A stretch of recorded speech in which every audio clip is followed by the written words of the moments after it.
It was my first and last sleepover. I don't know how I could ever have had another one after that. Maybe I missed out on some important childhood memories, but it wouldn't have seemed right. And anyway, I stopped being a child that night. It was the summer of 1996. I had turned 11 that spring.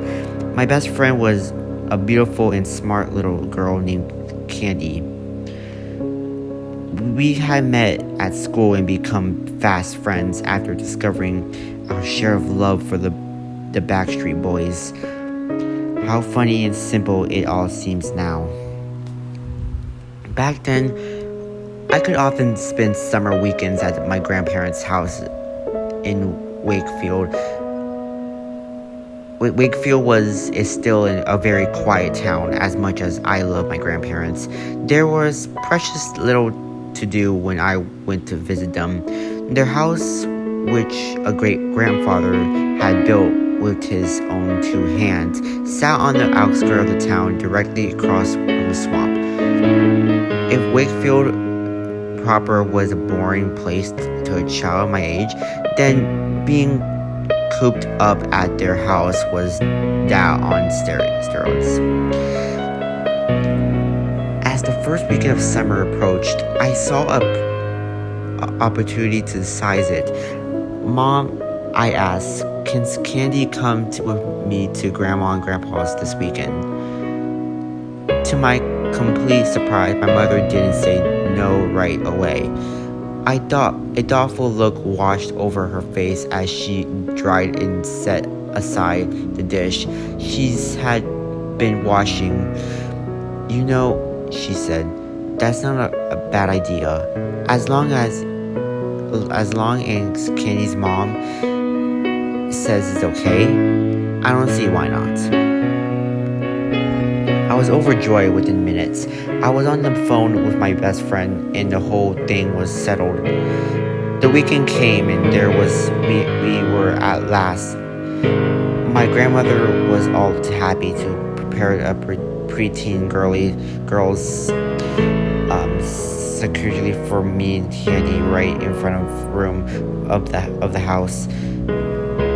She had filled up a giant air mattress and placed it directly in the middle of the floor. Great piles of pillows and blankets were strewn about. As the night progressed, she even made a bowl of popcorn, which we devoured in what seemed like seconds. All told, I couldn't have asked for a better start to the summer. At around midnight, my grandmother had gone to bed, leaving Candy and me to ourselves in the front of the room. There was a little of conversation when suddenly Candy piped up. Hey, she said, do you know any scary stories? Scary stories? I asked. I felt a little peeved, but horror and creepy things had never really appealed to me, and even as a 11-year-old girl, I already had more than my share of nightmares. Little did I know then how much I would long for such childish dreams. Yeah, Kitty answered. Like, what about the swamp over there? Anything spooky happen? I smirked as a memory came back to me.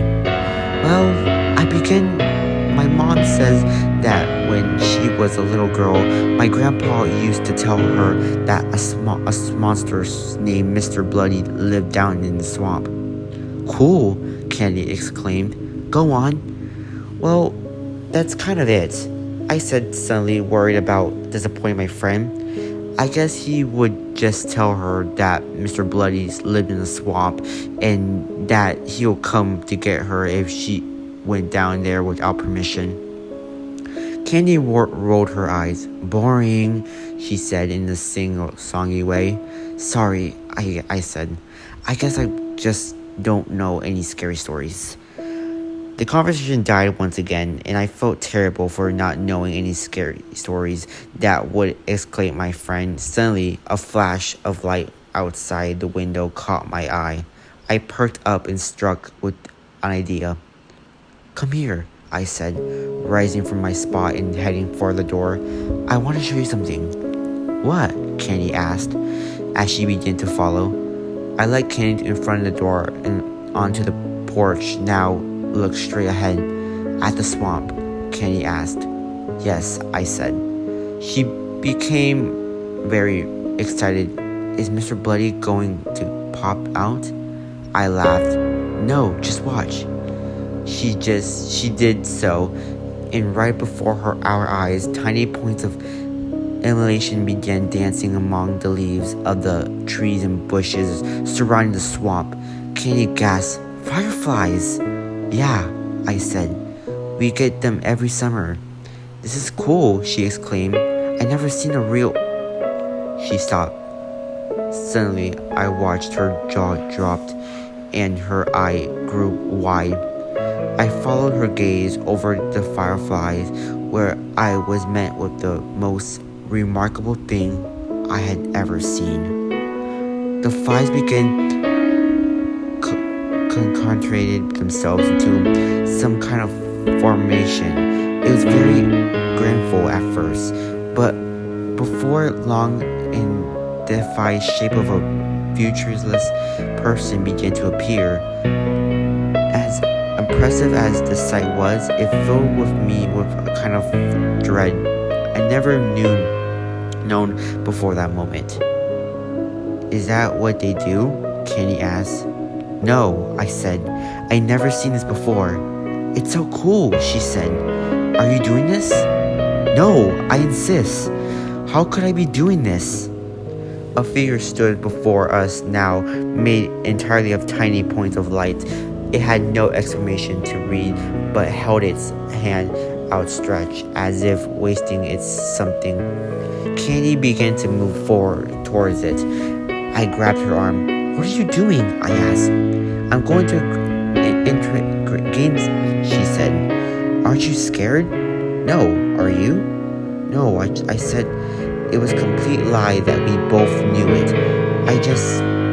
"Don't be such a baby," Candy exclaimed, before shaking loose from my grasp. I watched closely as Candy inched toward the figure. She got halfway across the road and stood as if listening for something. Her eyes were fixated on the figure, and she tilted her head slightly to the side. After a moment, she turned back and called to me. "He wants us to follow him," she said, apparently having retrieved some message that was unaudible from where I stood on the porch. "No way," I said. "Kitty, please come back." I could feel the panic rising to my chest. "Come on," Candy said. "Do you want me to have fun at the sleepover or not?" I was hurt. Did this mean that she hasn't been having fun at this point? Things are important that to an 11-year-old now seem ridiculous and regrettable in hiatus. Candy continued. "I'm going to follow him. Are you coming or not?" I tried with everything I had to force myself to follow her, but I simply could not. "No," I said. Candy huffed.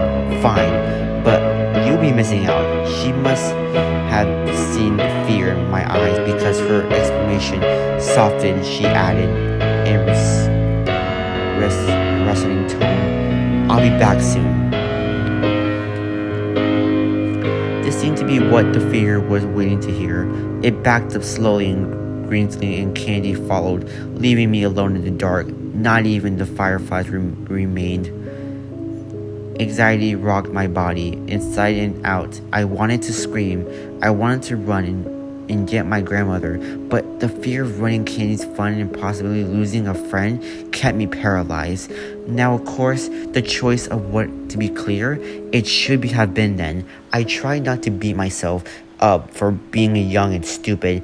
I tried telling myself that everybody needs to make mistakes and learn lessons, but I also know that most children's mistakes don't come with consequences. Mine did. I barely moved until morning came. Perhaps I did something like sleep, but I certainly no more resisted for it.